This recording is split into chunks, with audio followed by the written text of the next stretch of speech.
భక్తి సమాచారం. వాట్సాప్ ఛానల్లో జాయిన్ అవ్వండి. అన్ని విశేషాలు ఎప్పటికప్పుడు తెలుసుకోండి. గురుగారు, కర్కోటక కాలసర్పదోషం గురించి తెలియచేయండి. కర్కోటక కాలసర్పదోషం కర్కోటకుడు ఈయన ముక్కు పొడుగ్గా ఉంటుంది. కాదు గురుగారు, ఇప్పుడు పాముకు ముక్కు ఇక్కడ కనిపిస్తుంది అంటే దాని అర్థం మీకు చెప్తున్నాను. భావంలోకి వెళ్ళండి. అంటే నేను చెప్తున్నప్పుడు మీరు అనుభూతి పొందండి, మీకు అర్థమవుతుంది. ఆ కర్కోటకుడు అనేటువంటి ముక్కు పొడుగ్గా ఉంటుంది అంటే ఆ భావంలో ఉన్నటువంటి వ్యక్తి ఎలా ఉంటాడో ఆలోచించండి. అలాంటి స్వరూపాలు చాలామంది ముఖాల్లో మనం చూస్తుంటాం. ప్రత్యేకించి ముక్కు ఒకటి స్పెషల్గా ఉంటుంది వాళ్ళు. మీరు ఏదన్నా అనుకోండి, వీళ్ళందరూ కర్కోటకులే. అందుకని తల్లి, సర్పదోషంలో కూడా ఈ కర్కోటక కాల సర్పదోషం అనేటువంటి వాడు సమాచారకర్త. ఎక్కడెక్కడ ఏం జరుగుతుంది సూపర్వైజింగ్ అనమాట. చేసుకుంటుంటాడు. అతనికి అనుకూలంగా ఉంటే రికమెండేషన్ చేస్తాడు, లేకపోతే తొక్కేస్తాడు. వీళ్ళు కర్కోటకులు అంటారు. ఇప్పుడు రికమెండేషన్ ఎవరికి చేస్తారు అది కూడా చెప్తున్నాను. ఎలా అంటే దృష్టిని ఆదమర్చటం. వీళ్ళు ఏదో ప్రమాదంలో ఉన్నారు అని అనేటప్పటికీ ఈయన అక్కడికి అడ్డు వచ్చి ఆ దోషం పడకుండా కాపాడుతాడు ఈయన. అలాంటి ఈయన నిజంగా మీరు లేకపోతేనండి నా పని అయిపోయేదండి అంటాము కదా. ఎవరైతే అలా వచ్చారో ఆయన ఈ కర్కోటకుడు అనమాట. జీవితంలో మనం అంటూ ఉంటాం పిల్లల దగ్గర కూడా, అమ్మ నేను అక్కడ పడిపోతే ఈ అంకులు వచ్చి నన్ను కాపాడాడు, ఆయన కానీ లేకపోతే నేను అయిపోదును అని అంటే ఆయన కర్కోటకుడు. అంటే చూడండి, మనిషికి దానికి ఎంత అవినాభావ సంబంధాలు ఉన్నాయో. అందుకని చాలా సందర్భాలలో మనం దేవాలయాల చుట్టూ ప్రదక్షిణ చేసినప్పుడు ఈ కర్కోటకుడు కూడా మనకి ఎలా దర్శనమిస్తాడు. విగ్రహ రూపంలో చెప్పాలంటే అనేక మెలుకలు ఉంటాయి. ఒక 20-30 మెలుకలు తిరుగుంటాయి ఒక్కొక్క సర్పం. అన్ని మెలుకలు తిరుగుంటాయి. ఆయన కర్కోటకుడు. అలాగే తొక్కేస్తున్నారని అంటే ఇప్పుడు జీవితంలో వీళ్ళని చాలా చోట్ల చూస్తూ ఉంటాం గురుగారు. సహజం తల్లి, అనుభవించాల్సిందే. దీన్ని కర్మ అంటారు. ఈ కాలసర్ప దోషం ఎలా ఎఫెక్ట్ పడుతుందో కూడా చెబుతాను. ఎలా ఎఫెక్ట్ పడుతుందో చెప్తాను. దేవాలయానికి వెళ్ళి నిజంగా దేవుడేనా, దేవుడు ఉన్నాడా, ఇవన్నీ పెడితే తింటాడా, ఇలాంటి ఆలోచన మనకు కలుగుతుంది. వెంటనే కర్కోటకుడికి తెలుస్తుంది. ఎందుకంటే తల్లి, సృష్టి ధర్మంలో చాలా నిగూఢమైనటువంటి రహస్యాల్లో ఈ సర్పయాగంలో ఉంటాయి. వీటిల్లో మనకు తెలిసింది కేవలం కాలసర్పదోషం ఒకటే. వాడి యొక్క జీవితంలో కానీ మనం వెళ్ళిపోతే అసలు మనిషికి దానికి చాలా దగ్గర సంబంధాలు ఉంటాయి. అవును, లేకపోతే మనిషి ఎలా పట్టుకుంటాడు తల్లి సర్పాన్ని? నీ హావభావాలకి అది నీకు ఎలా బానిస అవుద్ది? మీరే ఆలోచించండి. పావును పట్టేసుకుంటున్నాడంటే గొప్పతనం కాదు, నీకు దానికి అవినాభావ సంబంధాలు ఉన్నాయి. ఇంకొకటి కూడా అంటూ ఉంటారు కదా గురుగారు, పాములు పట్టేవారిని పాము కాటుతోటే చనిపోతారు అని. ఆ కర్మ వేయాల్సిందే. అది ఇందులో ఒక భాగం. అది రివర్స్లో, అంటే మనకి వేరే రూపంలో ప్రయాణం చేసినప్పుడు ఇవన్నీ జరుగుతుంటాయి. వాటిల్లో కూడా దుర్మార్గదత్వంగానే ఆలోచించగలిగి ఉన్నప్పుడు ఖచ్చితంగా జరుగుతుంది. అది దానికోసం వచ్చినప్పుడు అది చెప్తాను. అది పగలో ప్రతీకారాలు అవి వేరు. మన ఇంట్లో ఉంటూనే మన తిండి తింటూనే మన మీద కేసేస్తారు వెళ్ళి వాళ్ళు అనమాట. వాళ్ళు ఆ ప్రయాణాలు కూడా ఉంటాయి. అందుకని ఇక్కడ ఉన్నటువంటి బంధంలో కర్కోటకుడు అనేటువంటి వాడు గృహంలోనూ, దేవాలయాల్లోనూ, అటవీ ప్రాంతంలోనూ, సముద్ర తీరంలోనూ, నదీ పరివాహ ప్రాంతంలోనూ ఎక్కడైనా కనపడతాడు తక్షకుడు. అయితే ఏంటంటే బాధ్యతాయుక్తుడు. బాధ్యత లేకుండా తిరగడం దోషం. అందుకని ఎప్పుడైనా సరే సర్పాన్ని అనుమానించామా, సర్పాన్ని తిట్టామా, నాగదేవత మీద వేరే ఆలోచనతో ఉన్నామా, అసలు ఇవన్నీ ఉన్నాయా, చైనాలో కోసుకు తింటారు కదా ఇక్కడేంటి ఇలాగా అని మన భావనలో ఉన్నామా? ఎక్కడ ప్రాంతం అక్కడే, ఎక్కడ జీవం అక్కడే. మీరు ఇక్కడే మనుగడే, ఇక్కడే పుట్టారు, ఇక్కడే ఉన్నారు, ఇక్కడే చావాల్సిందే. అలాగా దేని మనుగడ దాందే.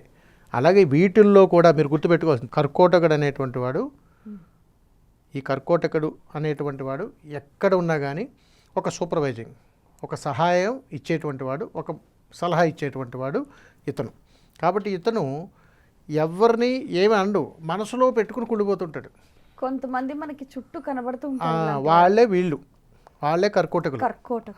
కాబట్టి వాళ్ళని ఎప్పుడు మంచి చేసుకుంటూ ఉండాలి, బొజ్జగిస్తూ ఉండాలి, వాళ్ళకి అసలు తాయిలాలు ఇస్తూ ఉండాలి. అప్పుడే వాళ్ళు మన మాట వింటారు. అందుకని ఈ కర్కోటకుడు ఎప్పుడు కూడా మనకు ఇలా దర్శనం ఇస్తారు కదా, ఇతను ఇలా దర్శనం ఇస్తాడు.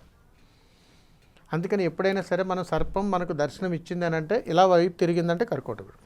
అంటే ఇలా మనకి ఇలా దర్శనం ఇస్తాయి, మనకి ఇలా తిరిగి దర్శనం ఇస్తుందంటే అందరికీ జరగదు, అది ఇద్దరికో ముగ్గురికే కనిపిస్తుంది. వాళ్ళు కర్కోటకుడుగా అని అంటాం. అందుకని కర్కోటకుడు ఎప్పుడు కూడా వెనక్కి తిరగలేడు త్వరగా. మన వెనక తిరిగి ఇలా పడగ విప్పి చూడ్డు. వెళ్ళిపోతూనే ఉంటాడు, పడగ విప్పున అలా వెళ్ళిపోతాడు, ఈయన కర్కోటకుడు అని మనం డిసైడ్ అవ్వచ్చు. ఇప్పుడు కర్కోటకుడు అలా చూసాము కాబట్టి అతను మనం ఏం చేయకుండా ఉన్నాం కాబట్టి అతని యోగం పడుతుంది. ఆ యోగం ఏంటంటే మంచి లీడర్షిప్గా ఎదుగుతాం. ఎక్కడైనా 10 మందిలో మన్ననలు వస్తాయి.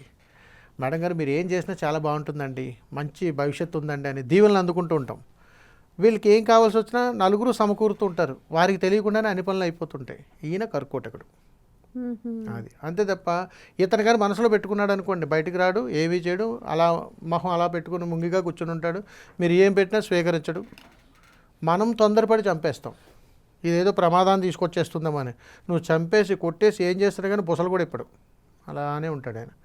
అందుకని ఎప్పుడు కూడా బిడ్డల్ని కొట్టకూడదు, భర్త భార్య మీద చేయి చేసుకోకూడదు, భార్య భర్తని దూషించకూడదు అని ఎందుకు చెప్తారంటే ఈ దోషమే.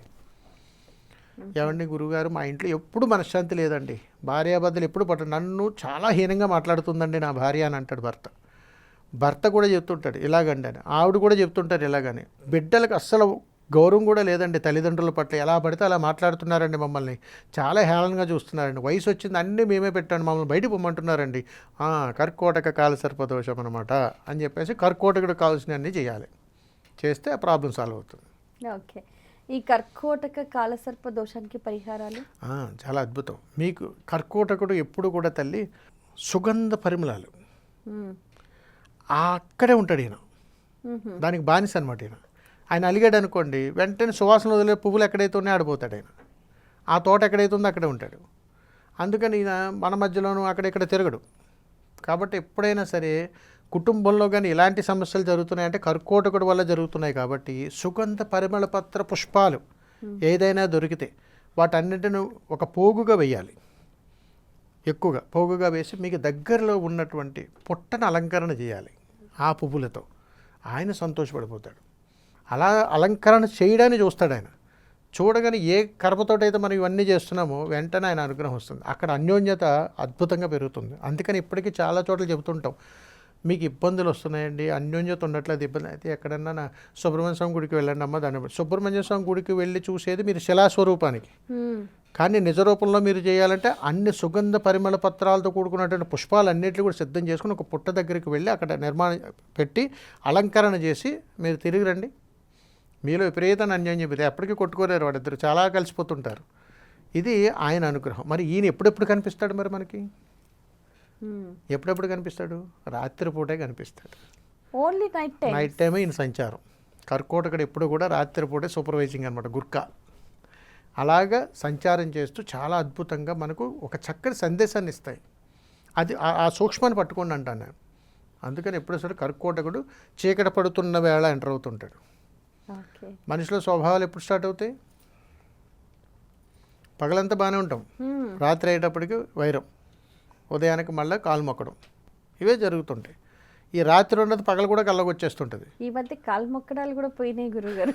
ఇవి ఈ కర్కోటకుల్లో ఉంటాయి తల్లి. అందుకని కర్కోటకుడిని ఎప్పుడు కూడా కూల్గా, శాంతంగా, ప్రశాంతంగానే చూసుకోవాలి.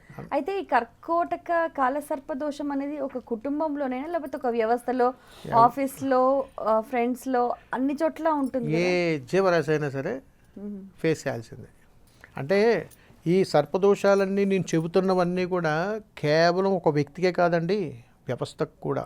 అదే వ్యవస్థకి కూడా, అన్ని జీవరాశులకి కూడా, ప్రతి ఒక్క జీవరాశి ప్రాణంతో ఉన్నటువంటిది ఏదైనా కానీ, ఒక వ్యవస్థ అంటే వ్యవస్థలో ఉన్న వాళ్ళందరికీ వర్తిస్తుంది, ప్రతి దానికి.